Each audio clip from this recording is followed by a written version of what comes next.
don't think I've ever seen nipples like that. And you and I have had conversations about what constitutes a good nipple versus a bad nipple. Yeah. And I think it's like porn. I can't explain where that line is, but you know it when you see it. Yeah. And that's what good nipples versus bad nipples are. And Jessie Lally has bad nipples. Bad. Very, very. Listener discretion advised. Adult language and mature content.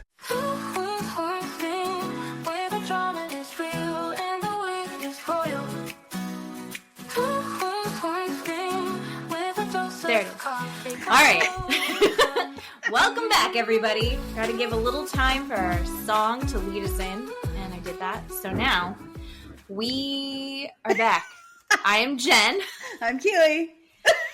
And we are feeling a little out of sorts. Everything is crazy. I didn't get rid of them. No. I didn't throw them in a shoebox, but the kittens are not going to be in the background. I only have one, and she's passed out at the moment, so that's exciting. Yay. And Keeley and I have matching hair today, so if you're watching the YouTube version, you can see it. We're quite cute. Updo twins. Should we just jump right into the valley? Do it. Yes. This episode was exactly what I had thought it was going to be, which was everything's going to slow down. Yeah. Now that we've got Jackson rehab. Oh, yeah. Episode 4, everybody. Yes. Yeah. Episode 4. I hate him now more than ever. Every little new, piece of evidence, he's just garbage. But also, I never want him not on TV. Is that Jax bad? Or Jesse? Let's be specific. They're both bad. They're both bad. Everyone's a little bit bad. So let's see where we end up tonight on this one. Okay. The show was just all over the place, but this episode focused on the Santa Barbara trip. Yeah. So, which looked incredible. They stayed, Jesse rented the most insanely gorgeous, giant Spanish colonial house. Yeah. I think Spanish colonial homes might be my favorite style of home. Oh, so pretty. So pretty. On a cliff. Right, looking over the ocean, you can completely dateline any spouse, any person, right? Easily accessible to do that. Right there. Did you see that clip? I think I sent it to you, where this woman has made a binder called her Dateline binder. Yes. And it's literally all the photos that if she gets murdered, these are the great photos of me being a loving mom and the good angles, so no one shows a picture of her that she doesn't find flattering. Yes. And she also was like, here's a profile on my husband because it's most likely that it'll be him. Not that she has a bad relationship with him, but she's like, just in case, most likely it's going to be my husband that kills me, so here's that. Yeah. Here's other people that might kill me. Here's affairs that I would love to be having. It was genius, and amazing. I think that would be fun to put together. But they start off doing a road trip to Santa Barbara. I like that Jesse, he's basically decided that the theme is that it's a wine trip, and he matches his wardrobe to it. I didn't hate it.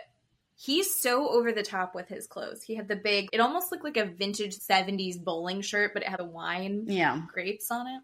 He said it was wine tasting. They didn't go wine tasting. I think, well, maybe they will next episode. Sure, I guess. But I was waiting for them to go wine tasting. But Michelle did say on Watch What Happened Live that Jesse was basically drunk the entire time. So he got there and immediately downed. Yes. He even said himself he downed 2 bottles of Chardonnay. I mean, he was clearly feeling awesome. All the feels. Yes. All the feels. Oh my God. And everyone has their intentions on the trip. We have Nia and Danny, who are just excited about a break from their kids. Her first thought is, and we could try for our 4th baby. Oh God, right. And did you scan around their room and see just piles of clothes everywhere? Did you see that? I did see that their room was chaos. Oh, God, yeah. I loved it. I am on Team Danny for it. They need a bigger place. I know that that's a big condo, but it's also a really old building, so you know there aren't a lot of closets. There's no storage in that place. That was amazing. Yes. Luke and Kristen are very excited because she's there during her ovulation window. So they're going to be fucking a lot is Which their they plan. did right Immediately. when they got there. Yep. Immediately. Which they're doing it not just because they're super horny, but I guess also because they're trying to have a baby. So everyone was supportive. And it's, I think that's weird. I don't know how I would feel about a group trip. I don't want to know. Like, we can all assume that that's what's happening, but I don't want to talk about what you guys are doing. And you put a hat on the door. I mean, they have to walk down the hallway and see that. Ugh. Hear it. Ooh. Yeah. So weird. Yeah. So weird. They walk in. Jesse starts handing out white flags because he's like, look at me. I'm a little angel. We're all going to have peace together. And he goes, here, Michelle, you need one more than anybody. If nothing could be more obvious that he's not sincere at all. No, because he just got done calling her an escort at Dave & Buster's. Yeah.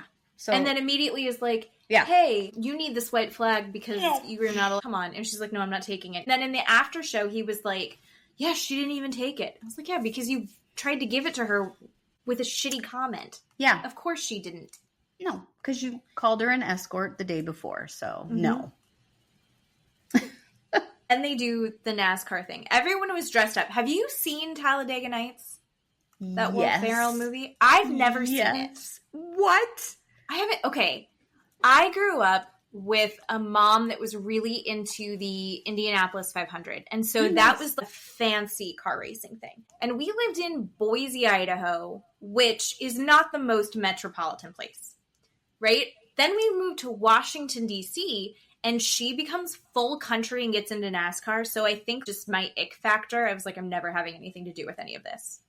So I know that all of those were Talladega Night references that they were making to each other, but I missed all of them. Yeah, it was really great, but I'm glad that you brought it up because I was going to make a Talladega Nights reference at the end of the show, at the end of the valley with Jesse and his disgusting underwear. My favorite part was Janet was like, we're white trash, but not that kind of trash, which she's corn dog white trash, not NASCAR white cat. I have to admit, and I hate it, and I have disgusting metal tasting in my mouth right now, that I really like Janet in this episode. She was funny. She was great in this episode, and I cannot stand Janet, so...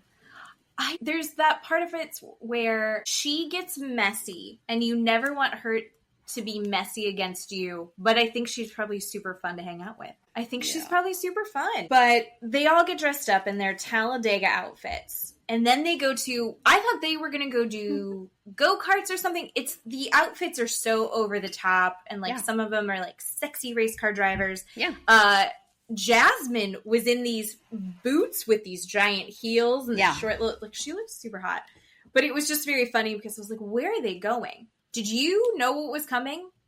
No, I thought they were going to go actually race cars and or go-karts. They're racing these little RC cars. Yeah, that are probably like the size of your torso at most. And I was like, this looks fucking dumb. And then I started watching them do it, and I was like, oh, I would do that in 2 seconds. That actually looks awesome.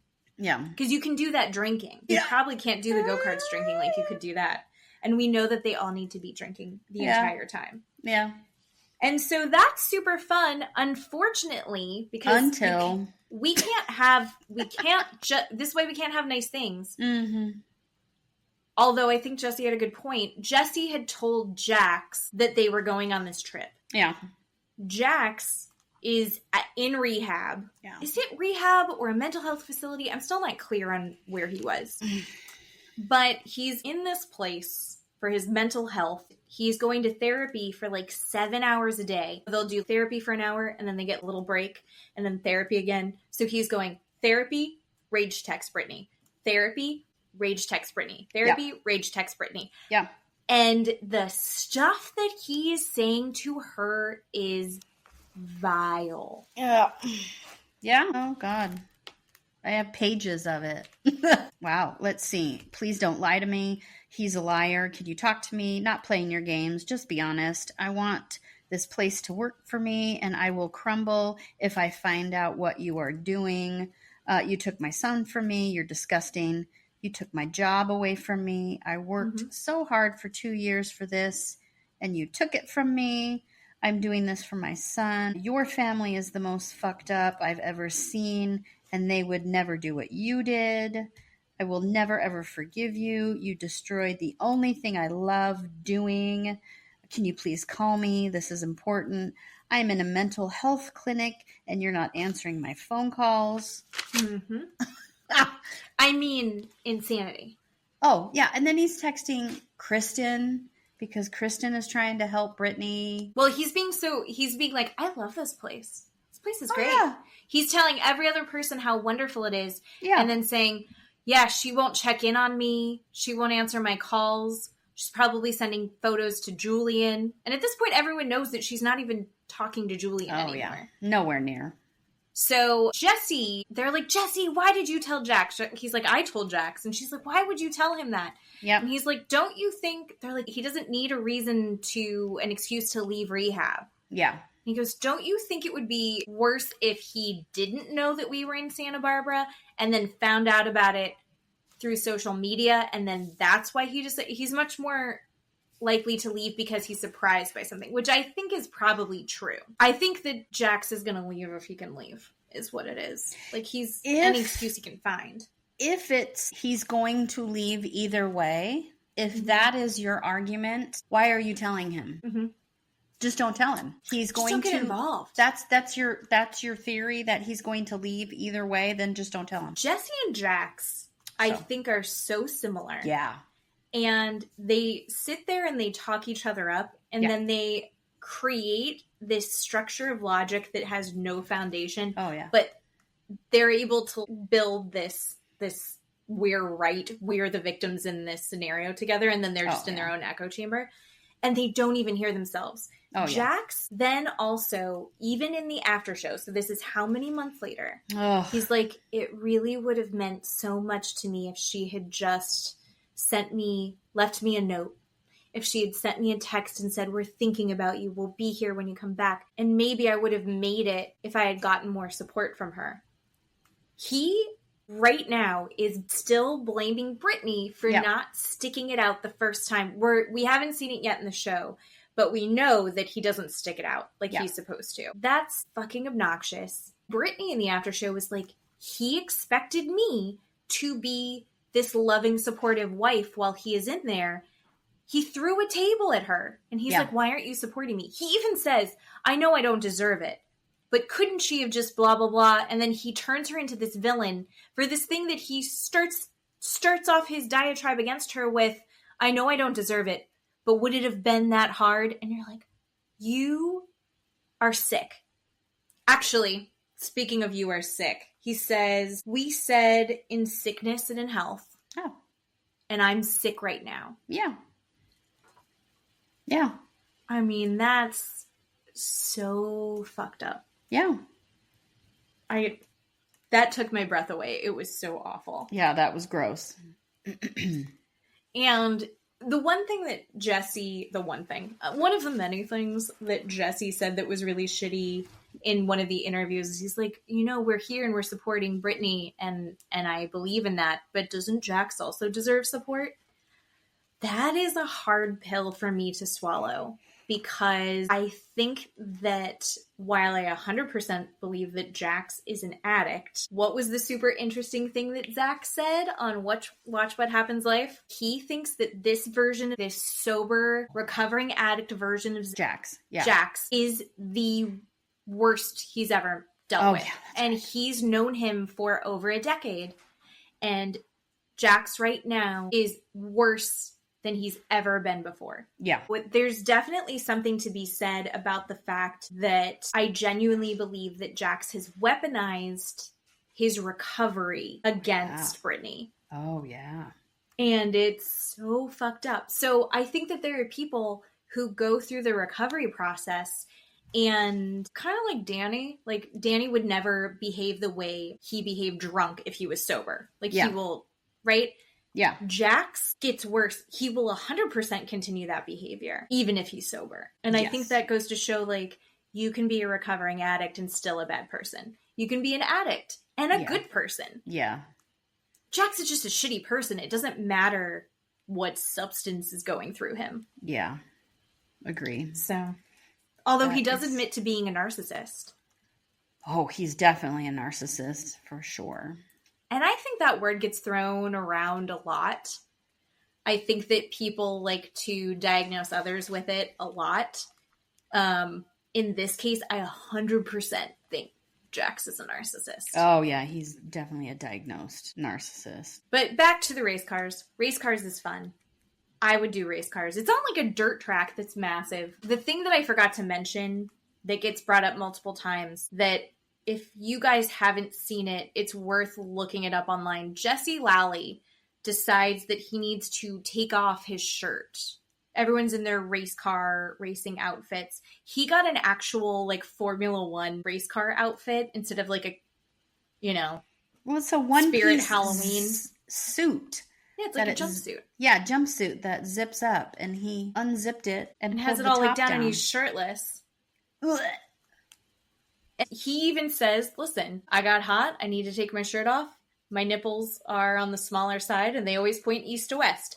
They were. I don't think I've ever seen nipples like that. And you and I have had conversations about what constitutes a good nipple versus a bad nipple. Yeah. And I think it's like porn.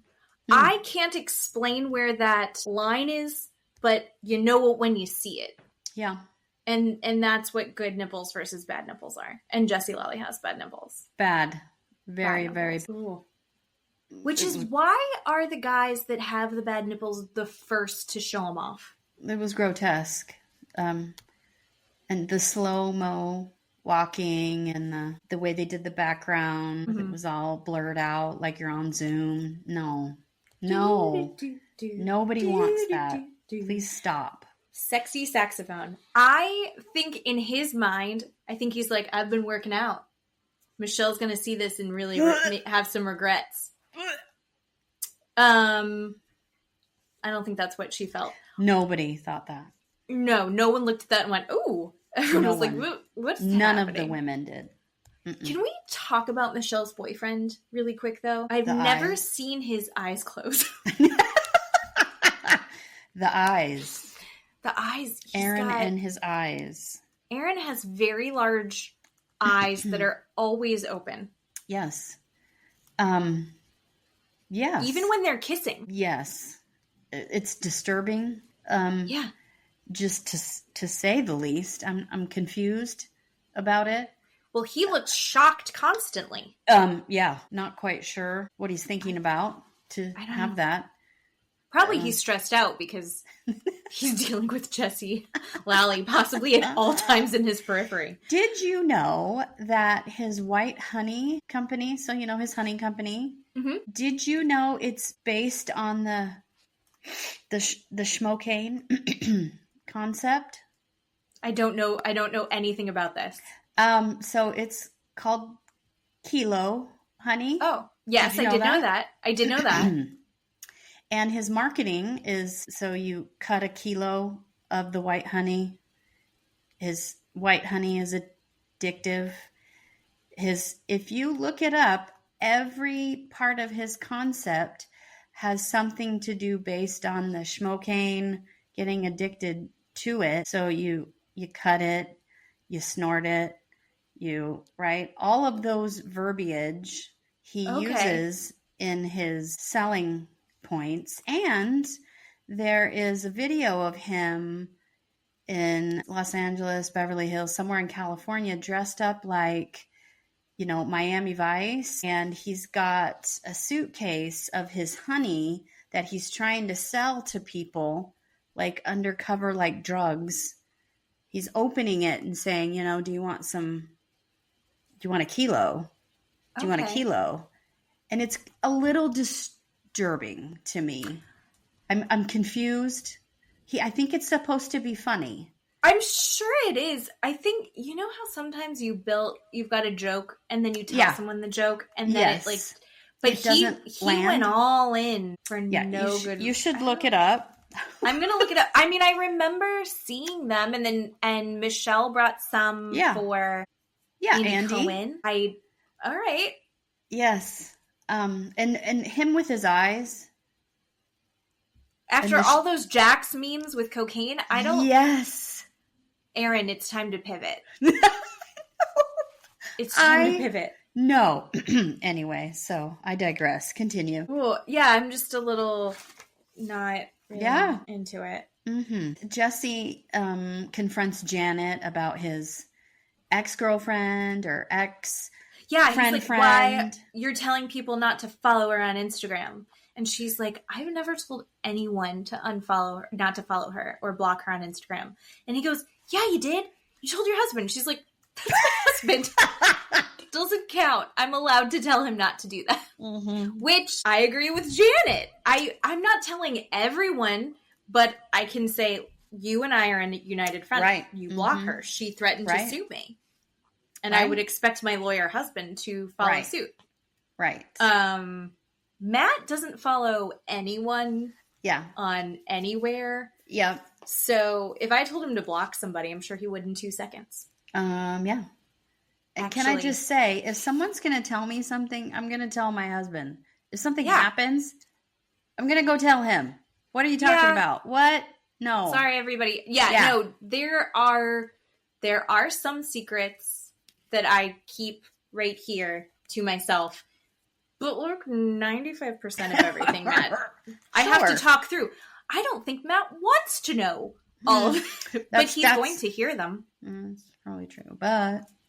Sorry, Matt. He's going to hear them. Yeah. What bothered me about that interchange is Jason, my friend, did not stand up for his wife.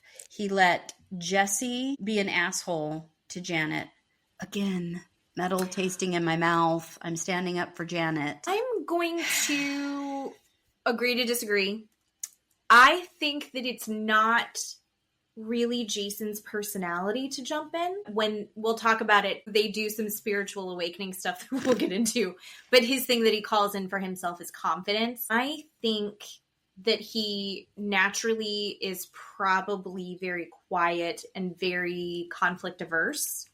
That's why he comes across as so like even keeled and calm, is because he's actually not able to engage in that way.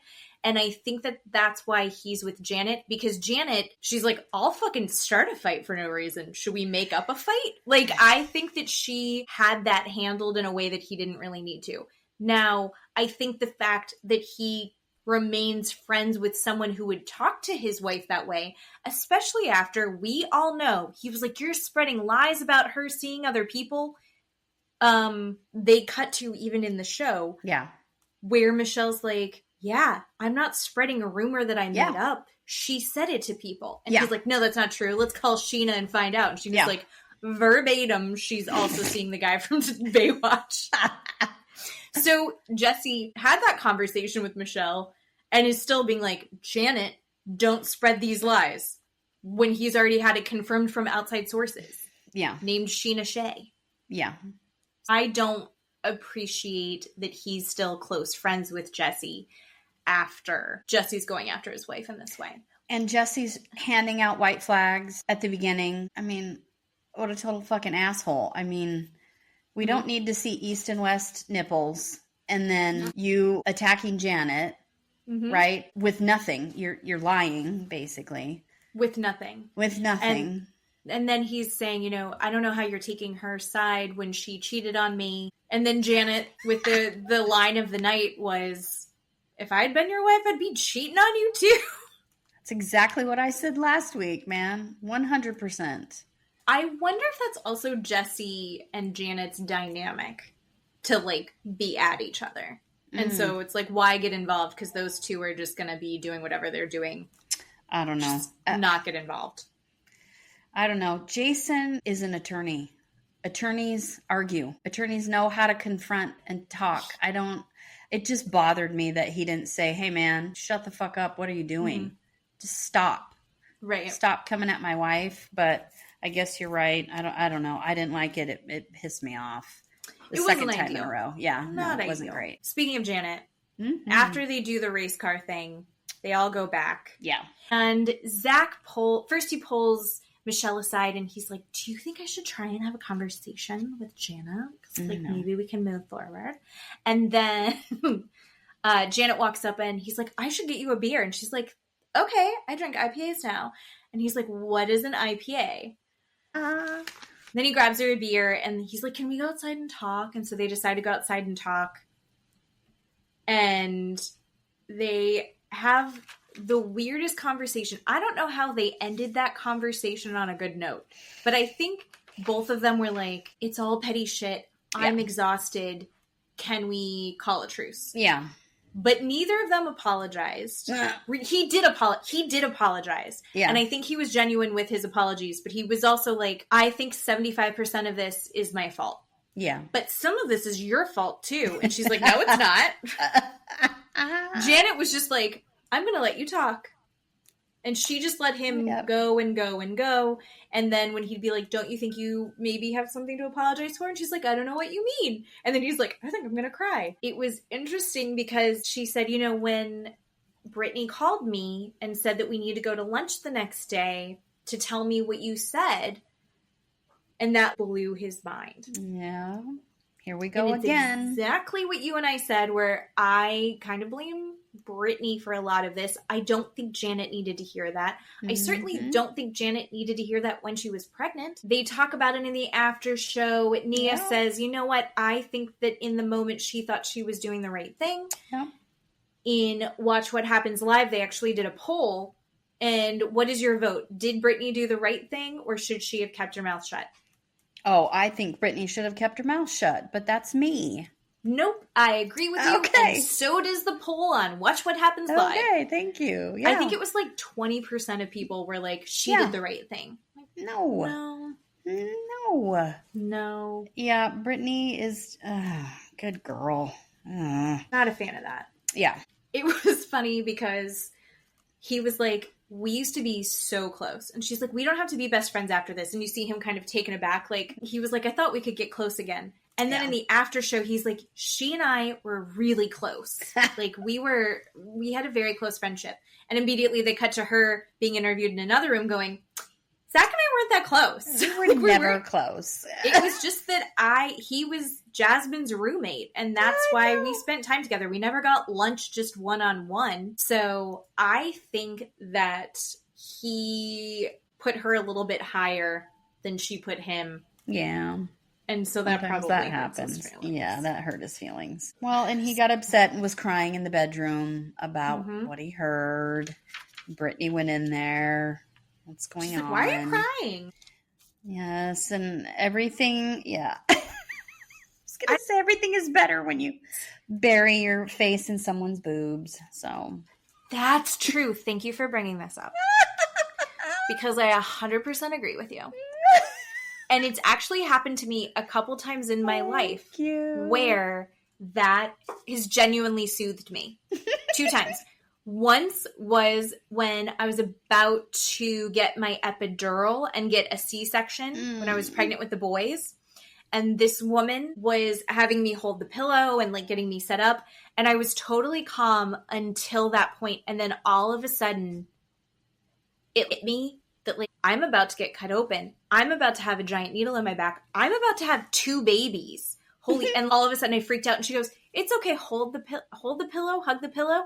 And then you're going to lean onto me. And she just shoved my face into these gigantic titties, like bigger than my head, both of them. And I just like, it wasn't the epidural. It was the boobs. And I just went, oh, everything's fine. Yep. And then also the hospice nurse, when Grandma died, she was very tall. She was great. She was amazing. Shout out to hospice nurses. I have only had amazing interactions with them. She was very tall. I was standing and I started to tear up and she goes, oh, come here. And she just like grabbed the back of my head and the small of my back and just shoved my face right into her boobs. I was like, this is great. Here I am. Grandma would have loved this for me. Because there's nothing that Grandma loved more than some big old titties. And that's what I got in that moment. Yeah. So Brittany solves her friendship problems with Zach in that moment by shoving his face in her tits. Yep. It was because they're universally fantastic. I do like that he was very direct with her. He was I didn't realize you shouldn't have done that. And she was like, I think it was the right thing to do. And they just go, agree to disagree and move forward, which is ideal. If you're going to have a good friendship, sometimes that's going to happen. Yeah. Then Kristen realizes that she's really bad at tracking her ovulation.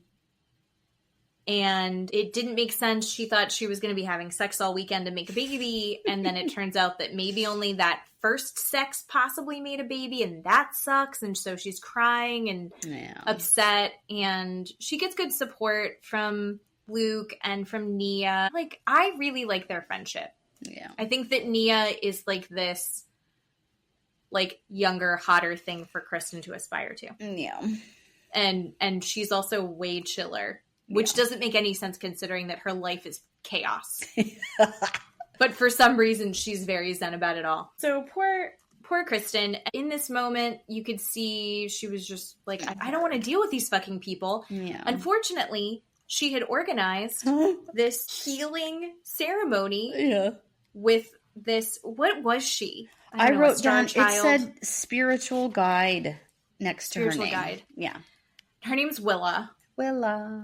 Kristen had this idea of like this healing ceremony that maybe is nothing can ever fix all of the problems in this group, but maybe something that can start to heal and mend some bridges. Brittany would not buy in. Brittany was the Florian of the group. Oh God, yes. All she wanted to do was smoke pot and laugh the whole time. What I thought was interesting was it was daytime when Willa got there, and it took the entire time for them to make dinner, sit down and eat dinner, and it was dark and nighttime by the time Willa got her yoga mats set up for them to go outside.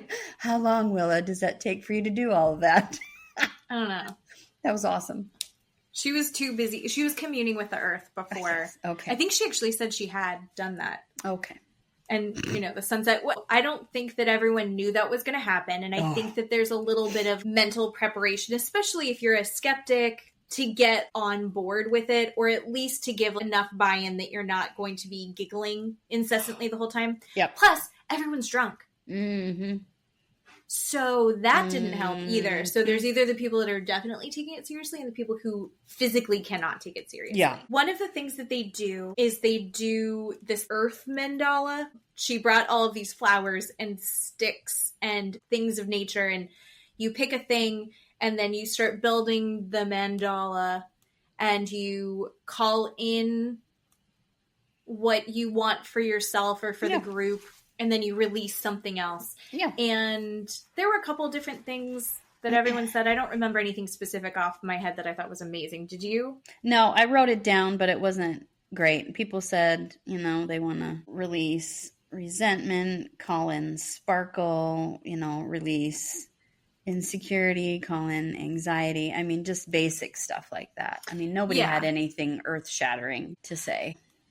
Realize that I am saying this from a place of privilege, but if I never hear "get my sparkle back," it'll be too soon. Oh God.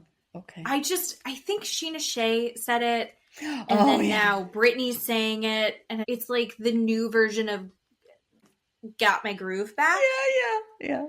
I just don't want to hear it anymore. So Jesse is so drunk that he cries after Michelle gets up and says, bring in happiness and a new life and love, because she's doing great, and Jesse can't handle that because he's not in control of her anymore. So he starts crying, and he's a petulant child and says, pass, not gonna do it, and starts bawling, right? So that's fun to watch. He's not gonna participate. No. What did you think about what Jason said about Jax? I think that Jason's well-intentioned. I think it's hopeful, right? I think it's a hopeful message to say, like, I hope that he can get this figured out. I think he's realistic. I think deep down he knows that this is not going to work out. This isn't going well.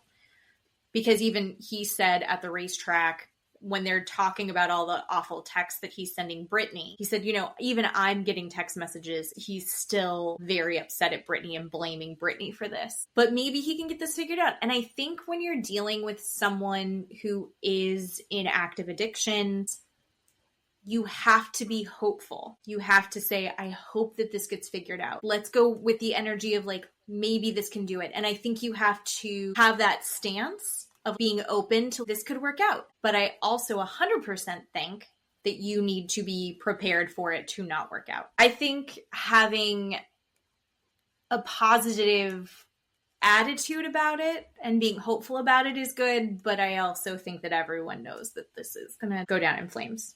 So I think it was a nice gesture, and I think he was trying to be positive, but also maybe it would have been nicer to not hear about Jax at all. But Brittany wasn't taking the whole thing seriously anyway. Mm-hmm. Also, who else wasn't taking it seriously? Not taking it seriously, but Nia and Danny, mm-hmm. They didn't like when she would call in the mother goddess, and they were like, our only god is upstairs. That's the only one I'm going to call in. Ew. It's like, okay. Yeah. I mean, I'm not a religious person. I don't know if you heard that when I said I don't believe in God in the last time. Yeah. But they were like, I can't participate in that part of it because it's against our religion. I mean, they talked, was the first or second episode that they go to church a lot. Yeah. They do then a gratitude ball thing, mm-hmm. which I think is actually a fantastic exercise. Mm-hmm. And Brittany started with it, and she has to say something that she's feeling gratitude for, and then she hands it off to Jesse, and Jesse starts sobbing and has like a full breakdown because of what a toxic situation he is in. Yeah. Which he has made. Thank you. Oh, yeah. You have created that. You're a victim of yourself in this. Yeah. If you just let her leave, it would be so easy. Yeah. He's choosing to make this difficult. Yeah. But he does say that he's most grateful for how well Isabella is doing, their daughter, and how well she's navigating that. Yeah. That was nice. Which was a nice thing, but also we all know that a huge reason their marriage fell apart is because he wasn't a super involved father until everything fell apart. Even now, Michelle's like, he's a very good dad. I'm grateful that he's a very good dad. Well, he's forced to be. That's what the problem is. He's forced to, well, I mean, maybe not, because we heard that he has, I don't know how many unknown named nannies.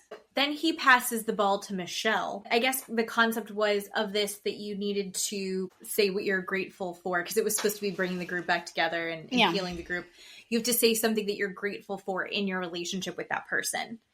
And she was like, she couldn't think of anything. And she said, I think a couple things that were like hard to hear for him that I think if you were anybody that would be suck ass. But then she said, I'm grateful for the most beautiful time we had together is when we were deciding to have a child together. And that's a time that I'm grateful for, which is beautiful, I think, and a kind thing to say. He got up and ran out because that's tough. That was a tough thing to hear. And before he ran away, he yells at Zach for rolling his eyes. Yeah. And watch what happens live. They're like, do you regret doing that? And he's like, no. He was wasted and he was being a dick. Yeah. And none of that felt genuine. Yeah. Yeah. And even Michelle said he was drunk, right? He had been drinking all day. So Jesse runs upstairs. Jason goes after him to try and see, poor Jason's supporting everybody. He's got, except for his wife. Yeah. So he goes after him to see what's going on and if he can be helpful. And for some reason, Jesse has stripped down to his underwear. Why? Why is he naked? Why? You're not a drunk naked person? No. You get real hot and you're like, I just need to be in my underwear. Okay. That's what I assumed happened. No. And those underwear did not fit him at all. No. They were like a balloon. Yeah. Mm-hmm. It was tighter on the legs. It was tighter on the waist. And then everything ballooned out. Yes. And they discussed the after show. The boys were like, you wear boxers or briefs, right? Mm-hmm. All the boys were like, boxers. I got to have it held in. But are those briefs from... right, your high school years? What they were all stretched out, and what were we doing? Rough. They looked like they were on their last legs. And then along with the underwear, we also saw he has a bad tribal tattoo. Oh, horrible! It was not good. It was so bad. It was not good. Yeah. They did talk about also, I guess there was some drama online, and I'm wondering if you saw it, because I didn't actually see it until today. Randomly came across my feed. They were talking about the men's underwear, and they were like, Jax, what underwear do you wear? Looks like none. And he's like, yeah, I can't. So Jax explains that he is so well endowed that he has to readjust himself, and there's a paparazzi shot of him adjusting himself, but there's so much neck showing. You don't accidentally do that. Like, oh, sometimes it's just so big. No. He didn't need to do this. No. And he's like, I guess it was a slow news day. Sometimes you just have to take your dick out. And you're like, he's just walking down the street. Yeah. And he had to adjust. And he's like, he's like, sorry, that's just a problem I have because I'm very well endowed. Okay. All right.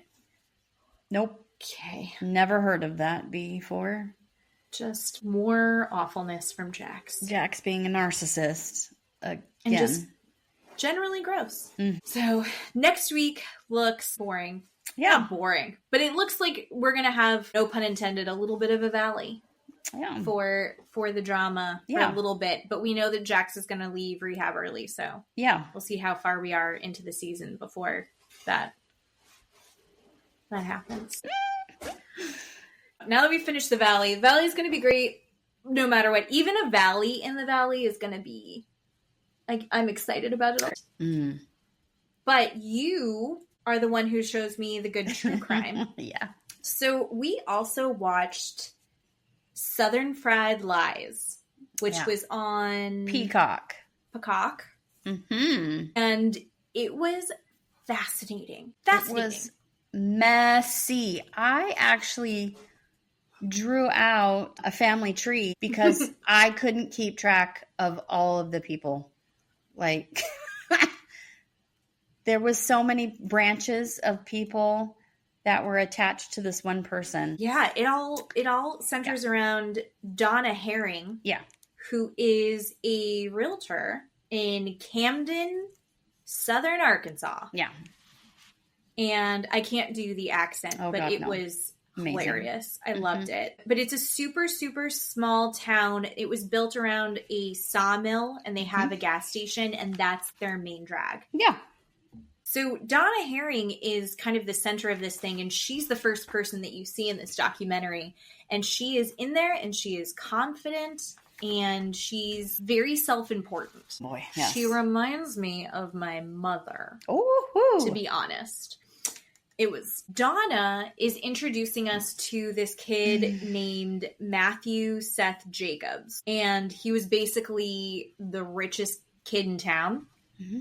And that is because he had been on, and I only knew about this from the movie, and I'm going to be honest, I didn't even realize it was a real thing. Really? Is it called Deepwater Horizon? Yes. So he was on an oil rig, which is a super intense job. It had that explosion, and 11 people died. He fell during the explosion and hurt himself pretty badly. Yeah. And he ended up getting a settlement because it fucked up his hip. Yeah. And he had really awful PTSD from this and got that $1.7 million to $2 million settlement. Yeah. And he comes back after that happened to this small town, and he's suddenly rolling in the dough. Yeah. He has, his brother is there. His mom had died. He's got an older brother that's 10 years older than him, and he's kind of close with that family. He also has a son that he had when he was younger. As he's in that town, he's, got all this money. He doesn't know what to do with himself. So he decides he's going to buy some property, and he goes into the real estate office, and he ends up buying a house. And some people say that Donna sold him the house. She swears she didn't. She was just there to help him sign paperwork, but they just hit it off. She's like, oh, I'm going to take care of this boy. He was like a son to me.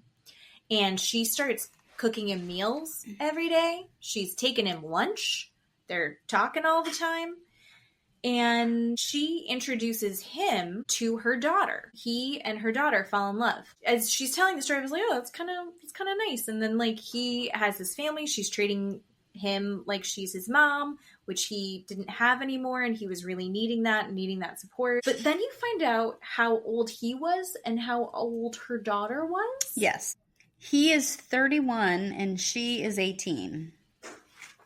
Yeah. What mom sets that up? Well, a mom that wants $1.7 million. That's what. And she's bringing him meals and going over there all the time because their houses are in the same neighborhood, on the same street, living very close to each other. So that's why they are technically, quote unquote, so close that they're able to do that. She also, he doesn't know what he's going to do with himself. She sets him up with a job through a company owned by her husband. He starts working pretty closely with this other guy, and they are running this Meeks pest control. He got his own shirts made. He was so proud of this job that he had. He loved doing this pest control job so much that he got his own shirts made.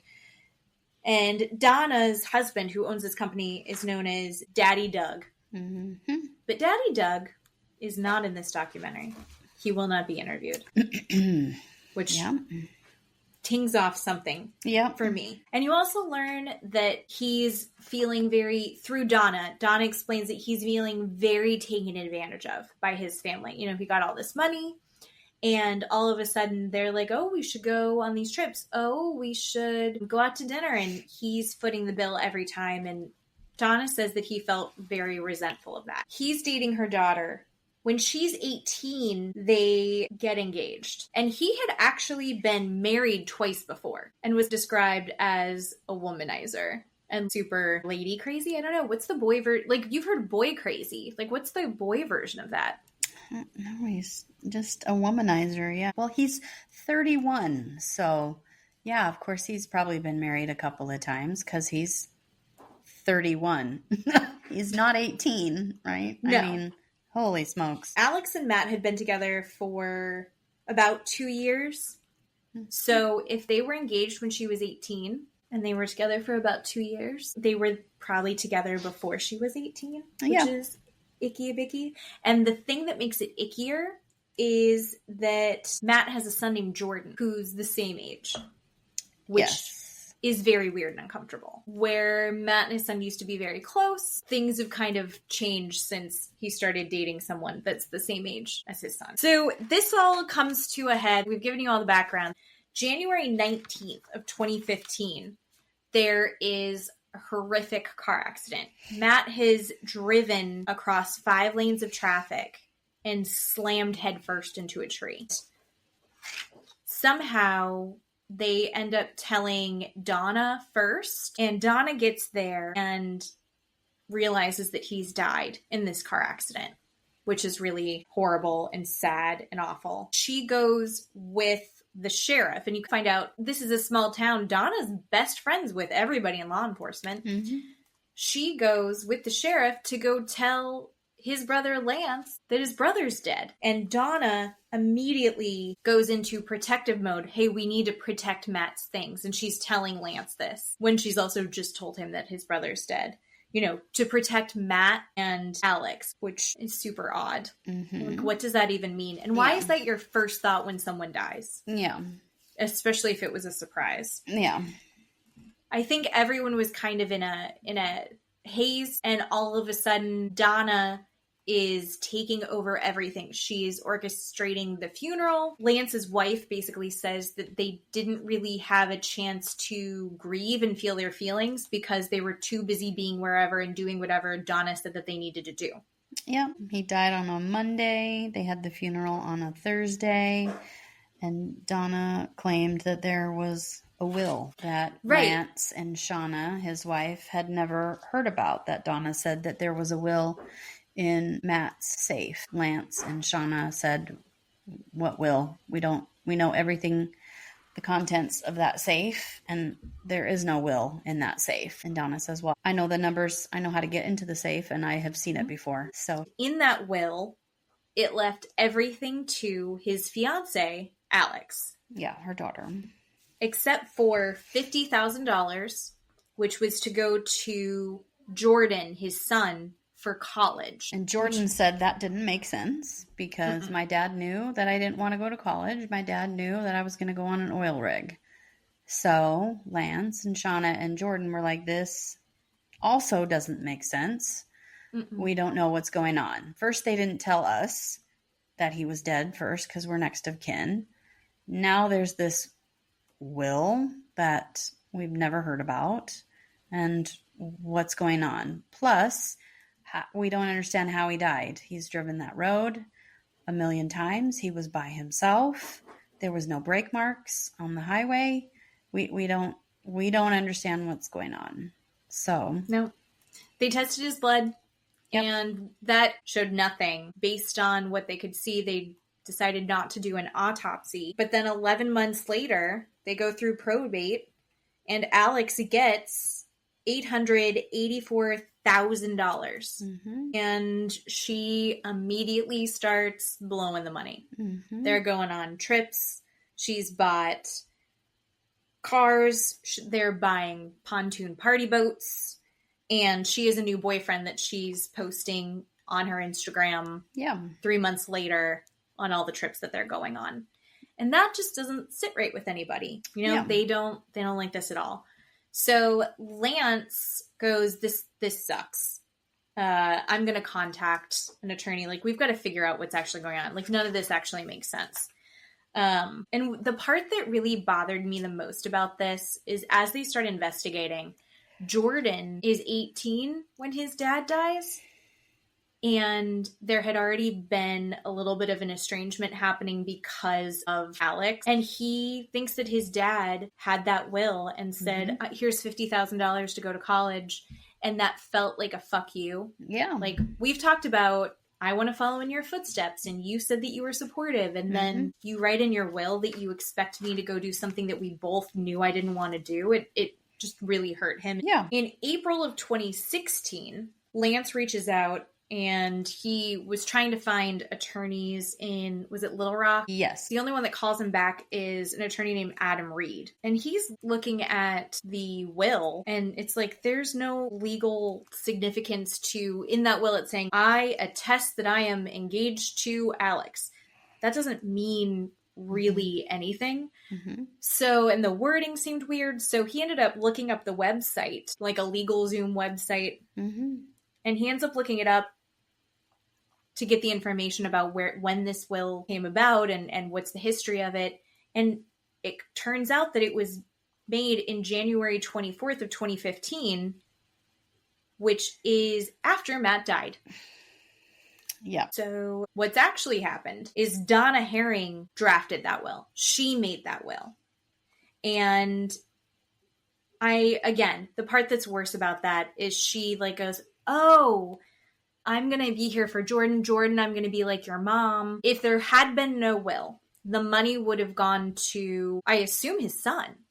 All of the money would have gone to his son, right? Or would it go to his brother? Probably his son. Probably his son. Yeah. And she's taken this from him. And then she's like, I'm here for you. I'm going to help take care of you. After she's literally stolen almost $1 million from him. She had her sister and her sister's husband sign off of it and pretend that they had signed it in 2014. She also, for some reason, was the person handling the paperwork for his body and had marked it to be cremated. Who got to make that decision? Matt's mother had died, and at the plot, there was a resting place for him next to his mom, and I guess everyone had said that that's where they wanted to be buried.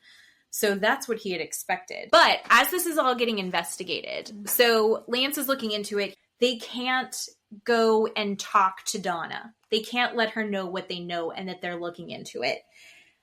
But Jordan runs into one of Matt's good friends, who it comes up that Matt had a conversation with him a week before he died. And the conversation was that he feels like he's neglecting his son. He feels distant from his son, and he's really regretful of that. And a lot of that is being traced back to he and Alex are really having problems. He's feeling really forced into this relationship with this girl, and he doesn't know what to do. And his friend counsels him, maybe this isn't the right relationship to you. And they both cry a little and hug. And he goes, yeah, I think you're right. Thank you for talking to me about this. I think I think it's time to end it with Alex. We also find out not only that, but that Matt's been actually seeing somebody else on the side.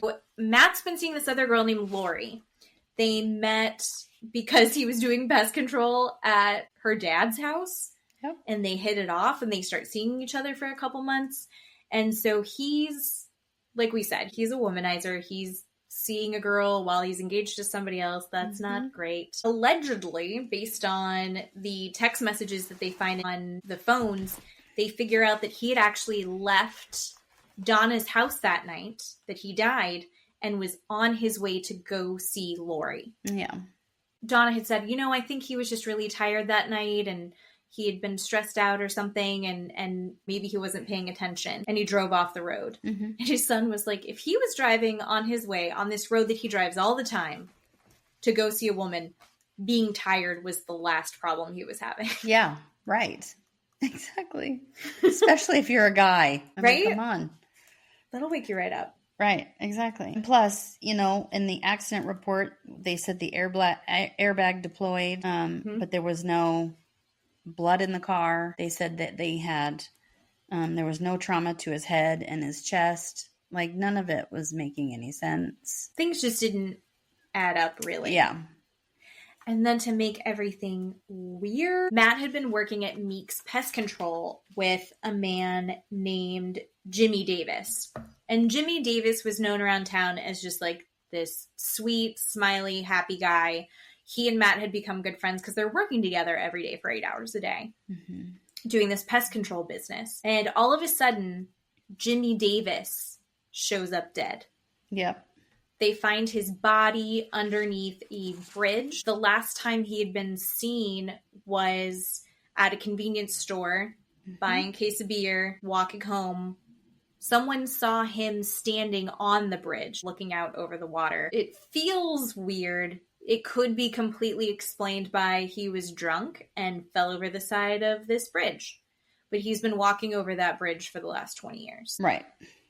This just happens to be around the same time that they're starting to look into what's going on with Matt's death and what's going on with that will and why are these things not adding up. And then all of a sudden, Jimmy, who spent a lot of time with Matt, is suddenly dead. That's, 5 months after Matt died that happened? And he was also in the same conversation with the gentleman, Jeff, that Matt disclosed that he was having a hard time with Alex and said, maybe I don't want to be in this relationship anymore. So Jimmy was in that conversation as well. Jimmy knew about that also. So it was a lot of circumstantial. A lot of circumstantial stuff and a lot of stuff that we're also seeing. Donna had a lot more reach in this town than makes any sense. They're doing the interviews and you're seeing not only the chief of police eating at her house, hanging out, getting, encouraged by Donna for doing such a good job at his work, but also the coroner, who not all the reports match up. It's just a weird thing.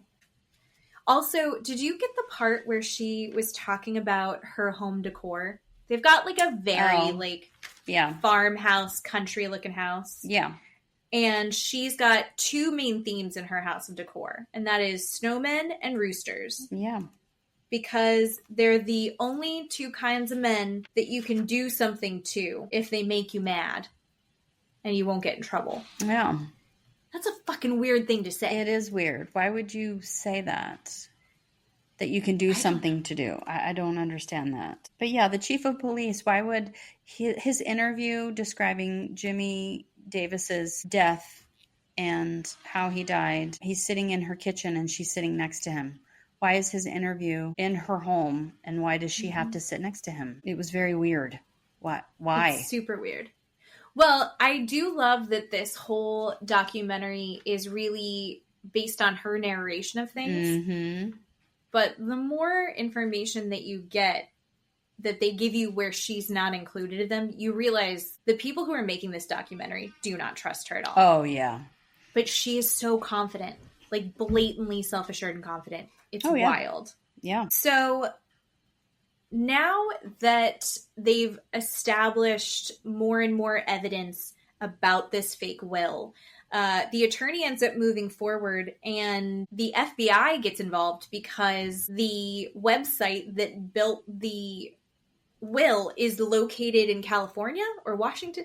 Yeah. In Seattle, I think. Seattle. So Washington, they're in Arkansas. That is considered wire fraud. Yep. And now the FBI is getting into it, which is so fun. I love ladies in the FBI. FBI ladies are my favorite people. I don't know any personally, but I would love to. Yes. It was amazing. Come be my best friend if you are an FBI lady. So they get everything together. The FBI starts working with the Arkansas State Police. They put together this whole big production. July 13th, 2016, 15 FBI agents are there, and they just descend on this tiny little town along with the state police. And they are doing interviews. They're conducting search warrants. They are hitting every single location at once so no one can talk to each other, so nothing can get moved around. What I thought was interesting is they were very surprised that Donna was just like happy to see them. Oh, hi. Well, how's it going? Yeah. And then she becomes bipolar and then also gets frustrated, and she's like, I'll help you with whatever, and then realizes that it's not going to go as well as she thought. And she admits in the interview to the FBI that, that isn't the real will. It's actually just a copy of the will. And that she adjusted the will at the direction of Matt's brother to make sure that they were protecting and helping Matt's son, Jordan. Yeah. And they added Jordan to the will because it originally wasn't going to have anything to do with him. Oh, this woman. Yeah. And she goes through the realtor's office. She finds Matt's old paperwork, and she makes a photocopy and had taken out his signature from buying the house and used it on the paperwork on the will. She starts talking about how really what happened is Matt had been overprescribed medication from his doctors. Xanax, pain medication for his hip, and PTSD from the accident. Alex also gets interviewed. Alex doesn't really want to talk to them. She's not trying to be super friendly. But she does cooperate, and they're like, well, we need his phone. Lance said that the night that Matt died, the police had given Lance Matt's phone. Lance gave the phone to Alex. They said, where's the phone? She goes, oh, I don't know what happened to it. And then you end up finding out she actually does still have the phone. Well, she doesn't have the phone. They wiped the phone and gave it to her new boyfriend. Yeah. Dingling. Yeah. That's fucking weird. Yeah. They really weren't able to get much from the phone because it had been wiped. They did end up finding, or someone had seen, some pretty sexual texts that Matt had sent to his other girlfriend, Lori. Mm-hmm. So then they've got this information about Lori, so they go to Lori. And basically Lori's saying, yeah, they had been in the process of breaking up. He had wanted to break up. Alex knew that the relationship was over. Donna says that she had no idea that they were in the process of breaking up or that there were any problems between them. And so when she finds that out, she starts going after Lori. Mm-hmm. She's sending Lori some threatening messages. She's like, well, yeah, I was in mama bear mode. You know, she was sleeping with my daughter's fiance. So I was very upset at her and said some awful things. And Donna even says, I wasn't scared. I wasn't scared about anything. I wasn't worried. It was going to come back. What? Why would I be worried? What does that even mean? Holy cow, sis. And Donna and Alex, Donna is obsessed with her daughter. Mm. And everyone talks about how she treats her daughter like she walks on water. Mm. She is a princess. She wants only the best for her. And what are the chances that if Alex had a little bit of a problem, that Donna wouldn't hear every single bit of it, right? And be involved in every single bit of it. It doesn't make sense. Mm-hmm. So the assistant U.S. attorney at this point is involved in this case. They've got their grand jury set up, and they're doing their timeline, and they're building this web of conspiracy with Donna in the center. And this is 2 years later that this all comes to a head, which is actually pretty quick. Yep. Right? Considering. Donna's charged. And her sister and brother-in-law are charged. And Alex is charged. Because Alex initially had lied to the FBI. So that's what she's getting charged with. The sister and brother-in-law are getting charged with falsifying records, or what is it? Fraud? Something like that. The wire fraud, money laundering, and aggravated identity theft. And so the whole town is like, oh my God, holy shit. Yeah. And that's all getting organized and put together. Before it goes to trial, they find Lori shot in her house, in her bed, my God, in the chest. They actually showed the police footage, and the neighbor is there, and she's like, oh my God, they had gone in, they found her in her pajamas, shot in her chest, and the neighbor's going, oh my God, I don't know what's going on. I know that she has this trial coming up. Maybe it has something, she's supposed to be a witness for this trial. That's immediately what the neighbor thought that night. It was weird, though, because you end up finding out that Lori had just gotten this devastating diagnosis of late-stage lung cancer. Also that Lori had suffered with anxiety and depression for a long time. And the coroner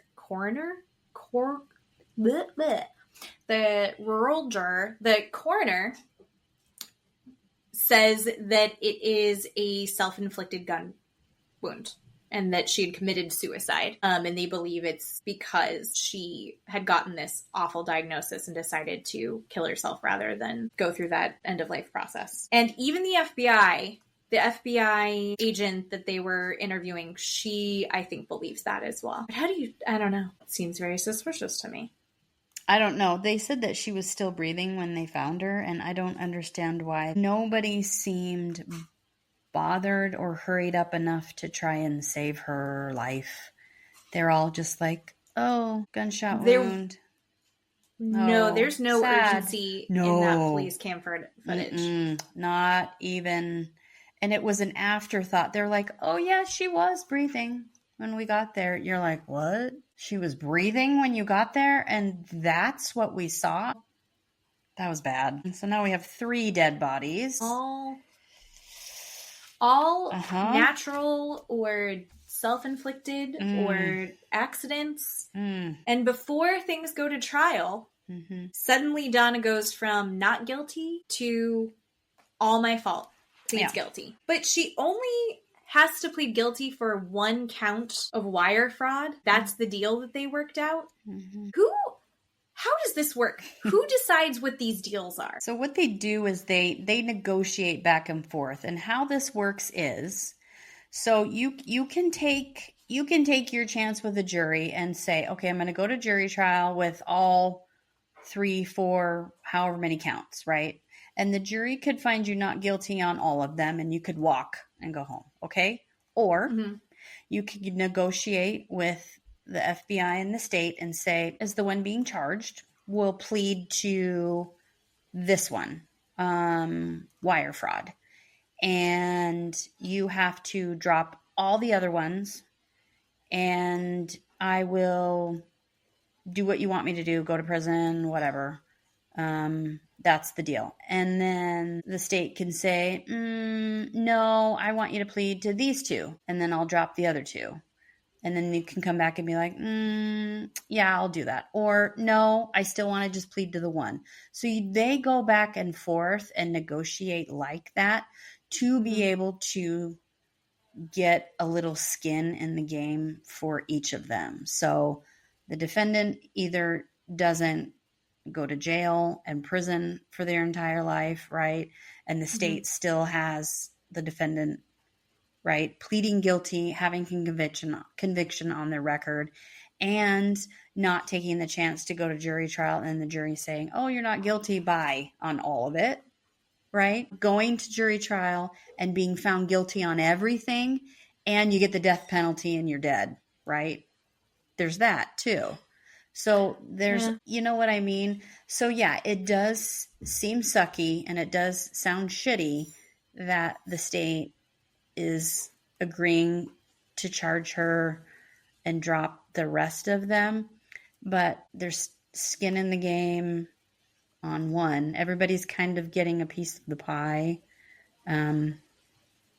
Right. She's pleading to something and she's having to do prison time. Right. And she's got a felony conviction on her record, right? She's a felon. That's what the state ultimately wants. They want this to follow her around. They want her to do prison time. And then she's like, okay, I'll do that. That's how these things work. I don't know. It feels grimy to me, but I understand that there's... It does. It's disappointing. And family, Lance and Shauna and Jordan are not really happy. They wish that had gone to trial. Yep. But Donna, she's a super confident woman. She goes into this and goes, all right, I'm pleading guilty. I'm guilty of all of it. That one thing. And yet somehow she's a smart lady. She still manages to get everybody else dirty in the process. She's not going down without a fight. Yeah. So I guess when you are pleading guilty, you have to write your statement. And in her statement, she's like, yep, it was me and Lance. Lance and Shauna were in on it too. And that guy there. He's bad. This guy that is going to probably get some money out of this. He's also really bad. And she says Lance was actually in on it. I don't know that I totally followed this part. Yeah, no. So she says, not only was Lance on it, I have the receipts. I have text messages between Lance and I. Yeah. And basically, she tells Lance that they need to do this will. And he and Shauna know that she wrote the will. And she says that he said, listen, you got to do it this way. And then what you'll do is give me half the money once Alex gets it. And I want all of the welding equipment that he has. I want the vehicles, the tractor. Why do people just have tractors in Arkansas? I know. Is that a normal thing to just have? They have giant pieces of land. She also says that Lance said that Matt couldn't stand that kid about Jordan. And that's why they only gave Jordan this tiny little bit. And she says they had found a paper with a draft will, basically that they had worked it all out together. But the whole thing doesn't really seem to hold water. I don't think that they ended up investigating Lance or Shauna either. No. But now that story's out there, so the town is like, who knows what happened? Yeah. She ends up getting 41 months in prison. And Jordan ends up getting $132,000. Back from Alex. Out of the 800,000. 880 something, which seems kind of horrific and wrong. Yeah.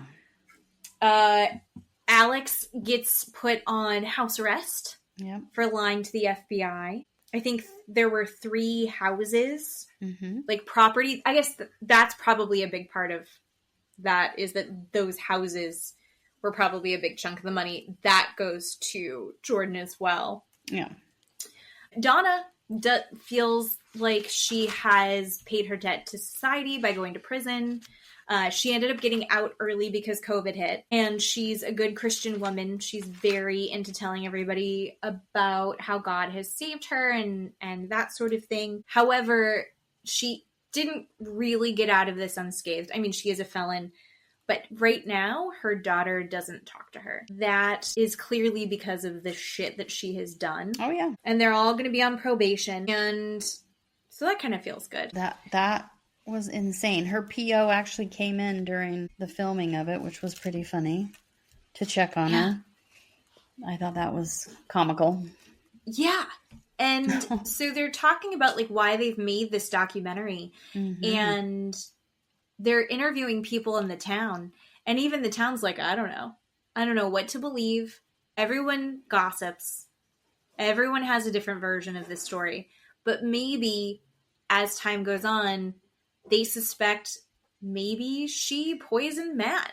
Oh yeah. They didn't do it. They had actually had to exhume. We forgot to talk about, they got his body exhumed. Yeah. Yeah. But that whole thing was a mess too. The FBI fought to get that done. And then all of a sudden, they're like, it's kind of getting fought.